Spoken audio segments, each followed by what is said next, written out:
Hi guys, today we're going to install a wind generator that I bought from Vivor. I have another video unboxing it. So let's get to it and see how it works. All right on top where that cap is where I want to mount the new wind generator. I gotta take this cap off, just make sure I got enough room to slide the reducer over, and then I'm extending it up so the blades don't hit the solar panels. So let's get to it, try to cut that cap off. Got it installed, and it's working. It's not doing anything because I didn't run wire yet, but at least it's up there. And that 18-inch was high enough to clear the solar panels. So far, so good with 11-mile-an-hour winds. This thing gets whipping. Of course, as soon as I come out, it stops blowing hard.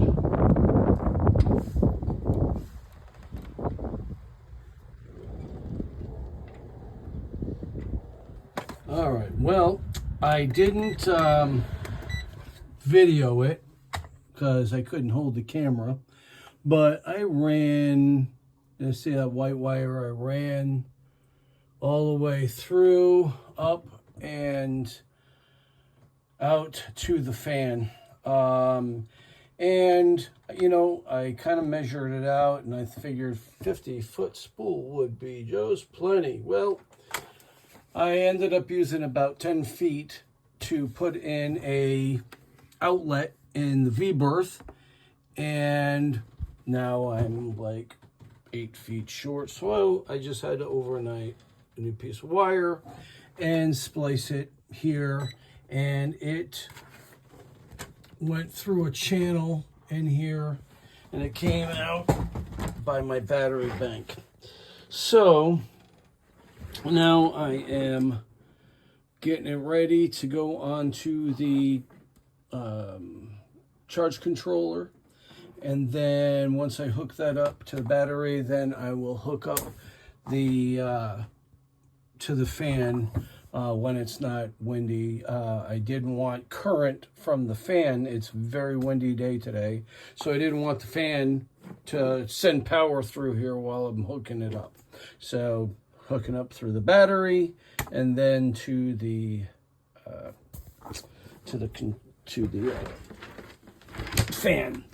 All right, so now I just got to get some ends, and we'll crimp and heat shrink this onto the controller. All right.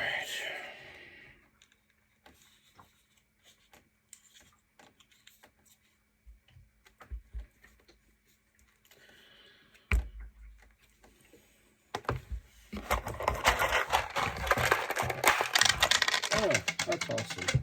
Love when that happens.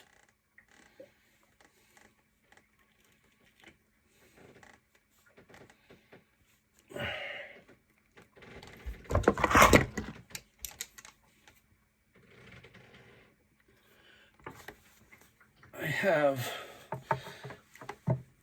crimpers, but strippers, crimpers, for some reason these do not work as good as channel locks.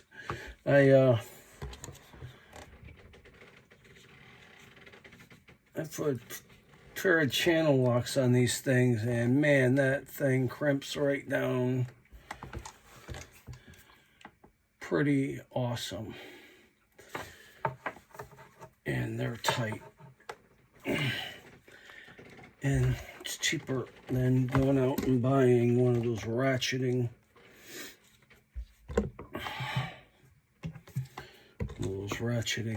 crimpers.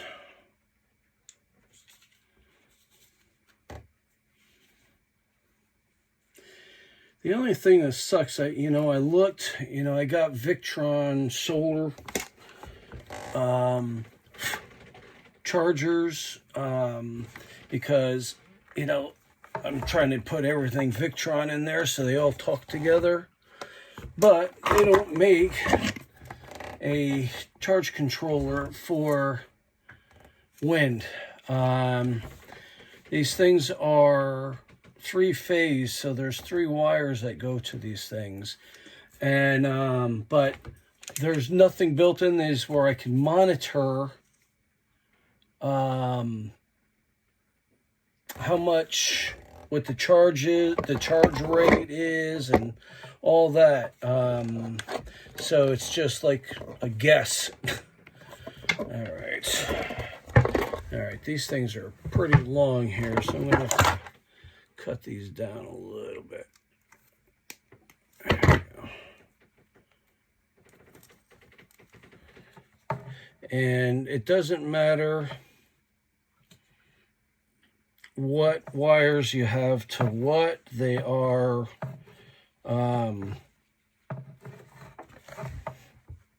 it just doesn't matter. Whatever, just as long as all 3 are hooked up, you're good.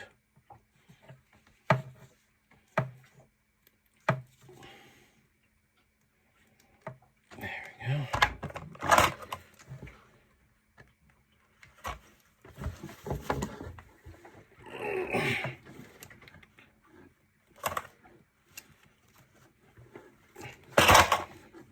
Good, tight.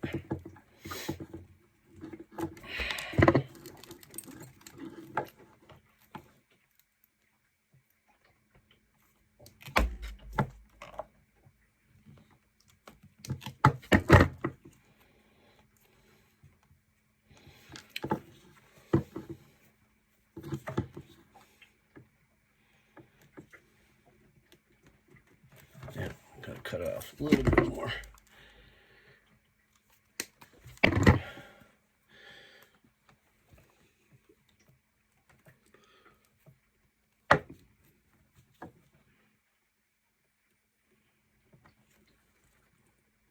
I really don't like using butt connectors. I don't know.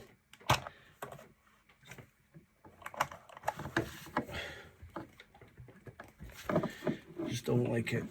I'd rather solder wires together.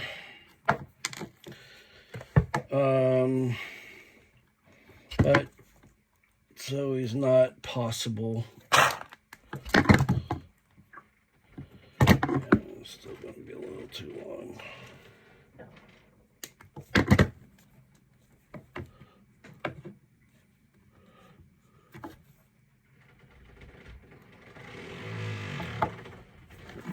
I think I made that one a little too short now.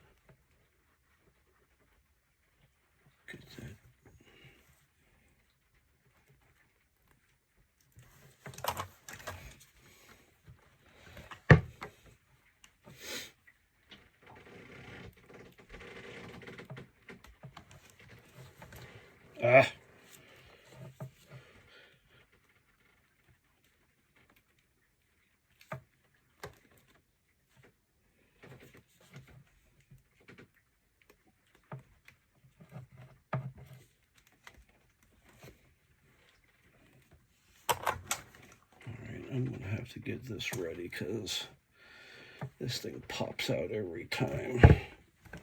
That's the problem with the third one. It's so short that it puts a lot of tension on there. All right, so now, listen, this thing's going to be in the weather at your house or something. That's one thing. But on a boat, you're always up against corrosion. I don't care. Don't be, unless it's an emergency situation where things have to be done immediately, life, death. Use heat shrink.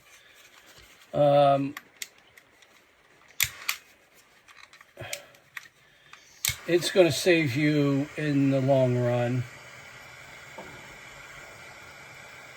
Now I do have a heat gun, but it's just easier to use my little butane torch.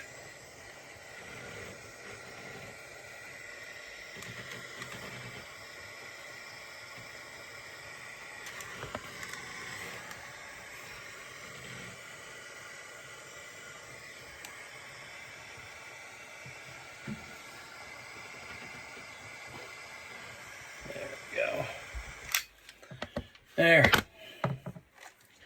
Now they're hopefully watertight and you don't have to worry about it. All right, so now we just gotta get a wire to connect to the battery. And you know, all my batteries are put together in parallel. But I have a starboard controller, port controller. I don't know if it makes a difference, but I have starboard on one, port on the other, and I'm going to put the other one on the third battery. So I don't know. I don't know if it makes a difference, or it should all be on one, whatever. All right, so now what I got to do is cut this one down to length so I can connect it to that one. And I'm not going to bore you. I'm just going to do it. I'll be right back. Okay, ta-da. They are crimped and they are heat shrinked. So then now we move to the battery connection from the controller, and then we can hook up the fan or generator, whatever you want to call it. But as you can see, maybe here, it is raining out there. So we're gonna have to wait until the rain stops. Okay, so the battery connections and the 3 wires to the thing are all done. I just got to mount it in the hole and then cut the other end and put the things on for the battery. All right, I hooked it up. And the light came on, so the next thing to do is hook up the